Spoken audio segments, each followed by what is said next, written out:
A third way, I'm loving God when I guard my mind. I got to guard my mind. I'm loving God when I guard my mind. Look at 1 Peter 1:13.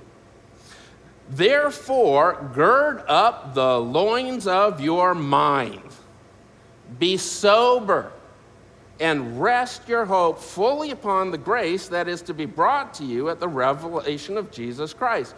Gird up the loins of your mind. What in the world is Peter talking about here? What does that mean? Kind of a weird phrase, isn't it? Well, in Peter's day, men wore robes. They wore robes. And if a man had to move fast, what he'd do is he'd take his robe and he'd pull it up between his legs and he'd stick it into his belt. And then that way, he'd be fast and loose and flexible and able to move. So Peter is literally saying, gather up every loose, wandering, distracted thought and get your mind ready to obey Christ. He's talking about guarding your mind, disciplining your mind. Don't let your mind drift. Don't let it wander or be controlled by anything else but Christ. Guard your mind. Protect your mind.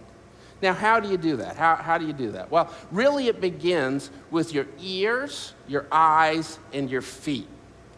We live in a very wicked world, don't we? And there's evil everywhere, and you're constantly surrounded by evil. And because we live in this evil world, we're going to see evil things, we're going to hear evil things, and we're going to find ourselves in very evil situations, just like Jesus found himself in when he gave this message about the Great Commandment. So be on guard with your mind.